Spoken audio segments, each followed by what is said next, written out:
தற்போது தன் வண்டியிலிருந்து சிகப்பு விளக்குகளை மத்திய அரசின் உத்தரவை தொடர்ந்து அகற்றி வருகிறார். அந்த காட்சிகளை பார்க்கலாம்.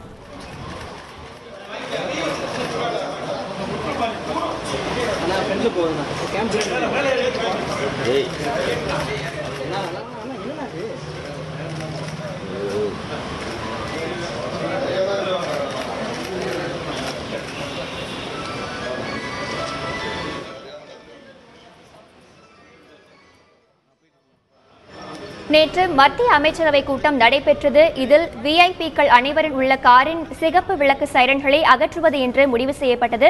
இதைத் தொடர்ந்து தற்போது முதலமைச்சர் எடப்பாடி பழனிசாமி அவர்கள் தன் காரில் இருக்கும் சிவப்பு சைரனை அகற்றி வருகிறார். அந்த காட்சிகளை நாம் பார்த்து வருகிறோம். இதுகுறித்த விவரங்களை தருவதற்காக எழில் காத்திருக்கிறார். எழில், தற்போது அங்கு நடைபெற்று வரும் நிகழ்வு குறித்து விரிவா சொல்லுங்க. மக்களோடு மக்களாக பயணம் செய்ய வேண்டும் என்ற அடிப்படையில்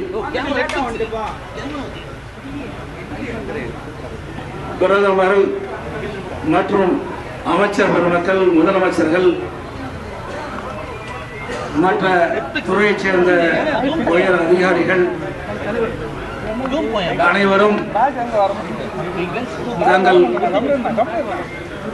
கார்களிலே வைக்கப்பட்டுள்ள சிவப்பு சுழல் விளக்குகளை அகற்ற வேண்டும் என்ற ஒரு உத்தரவை பிறப்பித்திருக்கின்றார்கள். அதன் அடிப்படையில் தமிழகத்தில் முதலமைச்சர் என்னுடைய காரில் பொருத்தப்பட்டுள்ள சிவப்பு சுழல் விளக்குகளை இப்பொழுது நான் அகற்றியிருக்கின்றேன். என்னோடு அமைச்சர் பெருமக்களுடைய காரில் இருக்கின்ற சுழல் விளக்குகளும் அகற்றிக் கொள்வார்கள். அதைத் தொடர்ந்து தமிழகத்தில் உள்ள உயர் அதிகாரிகளுடைய கார்களிலே பொருத்தப்படுகின்ற சிவப்பு சுழல் விளக்குகளையும் அகற்றப்படும். நான் இதனை புரட்சித் தலைவி அம்மா அவர்கள் முதலமைச்சராக இருந்த காலத்திலேயே அவர்கள் பயணம் செய்த அந்த கார்களில் சிவப்பு சுழல் விளக்குகளை பயன்படுத்துவது கிடையாது. இப்பொழுது மாண்பு பாரத பிரதமர் அவர்கள் கார்களிலே சிவப்பு சுழல் விளக்குகள் அகற்றப்படும் என்ற அறிவிப்பை தொடர்ந்து முதலமைச்சர் என்ற முறையிலே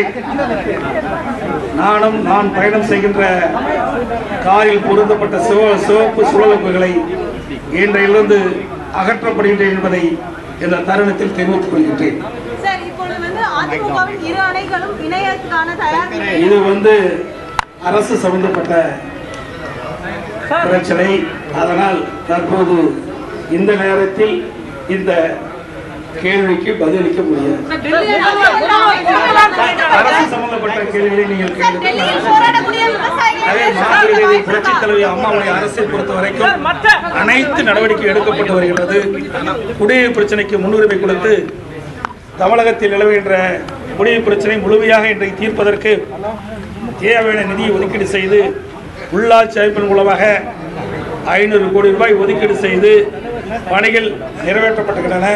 கூடுதலாக 100 கோடி ரூபாய் இப்பொழுது குடிநீருக்கு ஒதுக்கப்பட்டு அந்த பணிகளும் துவக்கப்பட்டுகின்றன.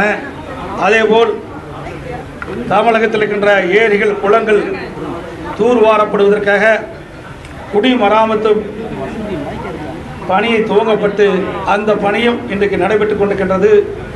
மேலும் 300 கோடி ரூபாய் குடிமராமத்து பணிக்கு ஒதுக்கீடு செய்யப்பட்டு அந்த பணிகளும் துவக்க இருக்கின்றன என்பதை இந்த நேரத்தில் சுட்டிக்காட்டி இன்றைக்கு இதே புரட்சித் தலைவி அம்மாவுடைய ஆட்சியிலே போடப்பட்ட திட்டங்கள் முழுமையாக இன்றைக்கு நிறைவேற்றப்பட்டுக் கொண்டிருக்கின்றன என்பதை மகிழ்ச்சியோடு இந்த நேரத்தில் தெரிவித்துக் கொள்கிறேன். நன்றி.